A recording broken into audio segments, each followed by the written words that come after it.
My name is Frank Accardo, and this is Sarah. The best thing ever happened in my life. My name really, original name is Chicho. That's what I used to be called in Sicily when I grew up there. My dad was a farmer. I uh, I used to clean stable and watch the cow, and we had all kinds of animals. Like it was even hard for me to go to school because my dad needed me. I was the first born Son. son because my dad and my mom had two other daughters before me, so my dad couldn't wait to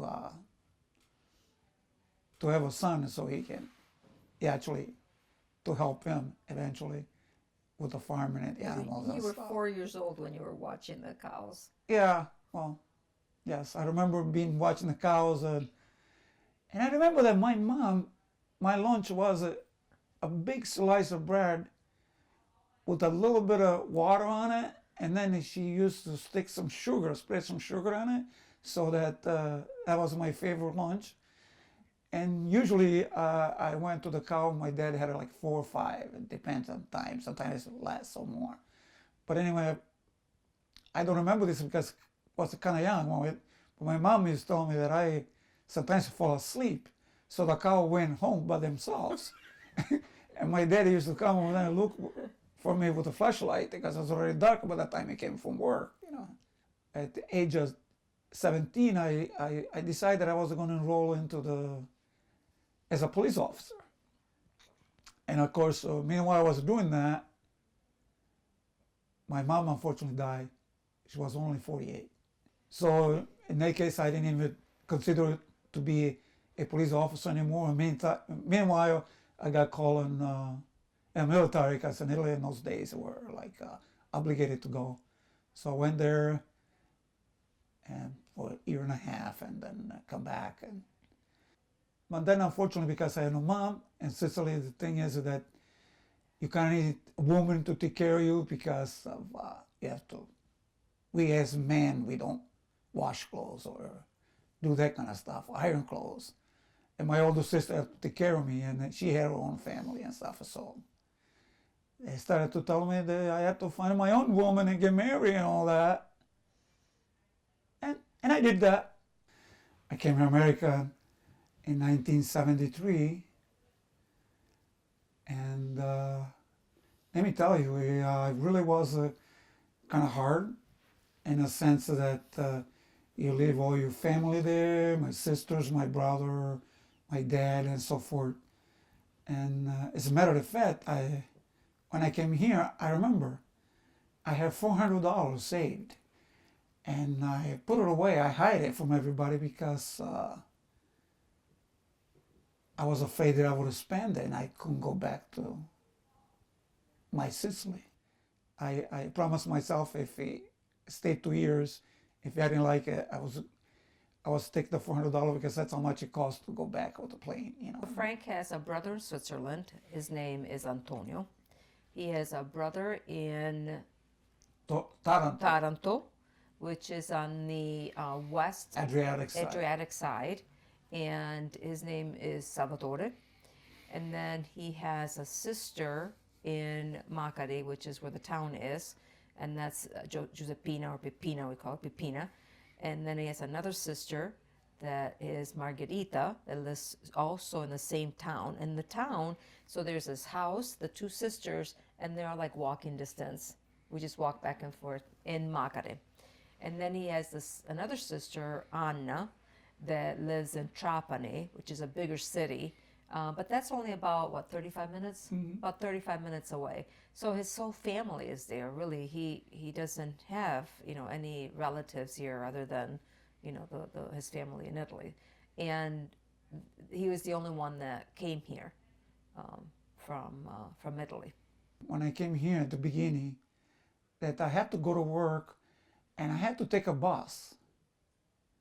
And I didn't speak a word of English. And at a certain point, I was supposed to take a transfer from one bus to another, but I didn't know how to say transfer.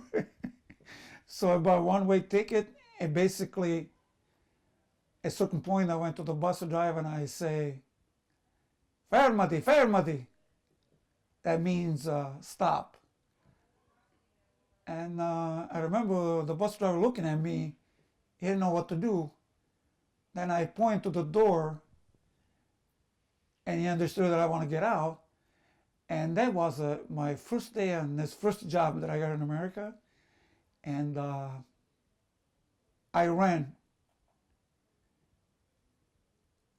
all the way from the stop sign to the job. I would say between 5 to 8 miles, because I was supposed to start at 7 o'clock and I didn't think I was going to make it. It was my first day, so I didn't want to miss it, which is true. So it's absolutely what happened. But anyway, I did make it on time and I did okay. And It's very entertaining to travel to Canada with Frank. We live 20 minutes away from the Canadian border, and and Rose lives there, and Sever lives there. All your cousins live there, so we cross it, and so sometimes we go ballroom dancing there. So crossing it is something else. The thing is that when the border patrols ask Frank a question, Frank likes to answer it without any thought to the consequences of the answer. The border patrol asks Frank, where are you from? And he says, your ass, instead of saying U.S.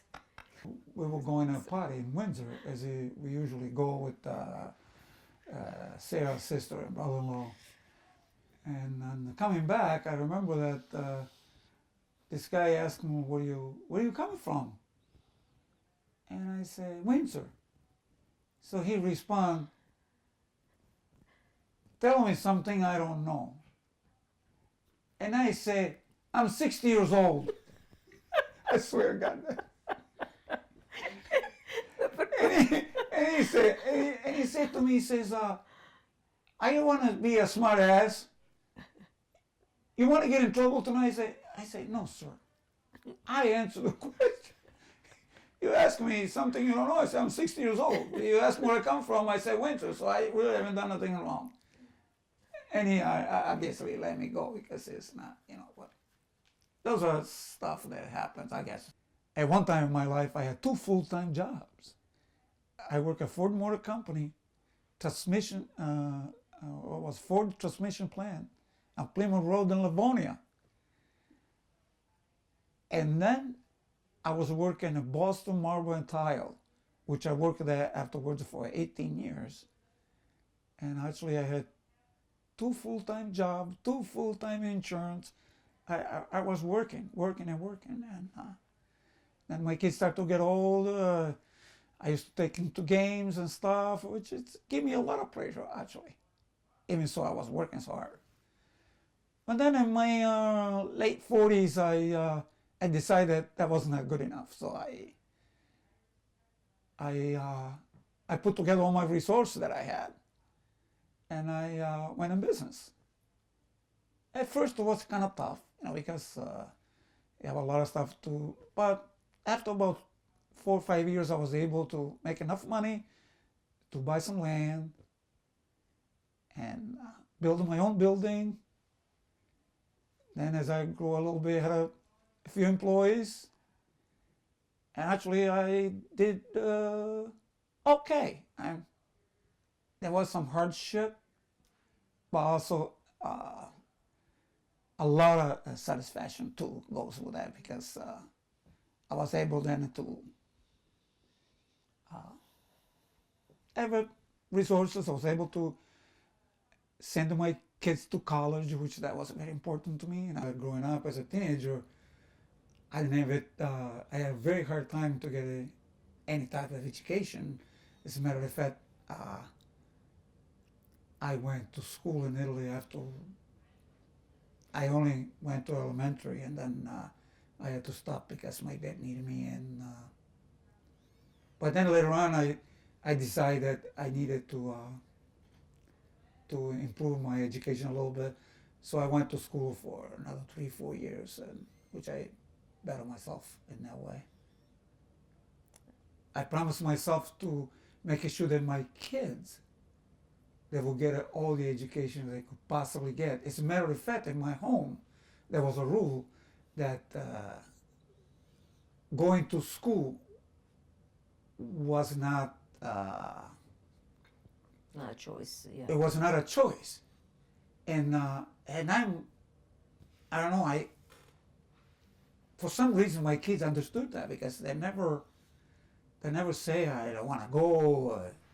They went to school and And going to college was going to college. a given. It was a given. It wasn't just like a thing that you do. You must. They both do very well. Giacomo and Mattia. They're doing very well, thank God. And so am I. I'm doing good. Pretty happy. I met Sarah. And she had two wonderful kids of her own. And we had some problems. We had some struggle.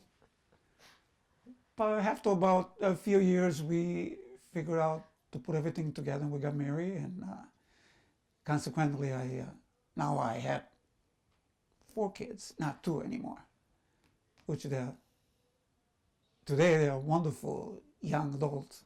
I'm very proud of them. My kids and Sarah's kids, which they're equally important to kids. me. All our kids. I try to teach my kids that nothing comes free. You have to work hard for what you got. I hope that what I teach them, they would pass it to their own kids. I really wish them to do a lot better than I do.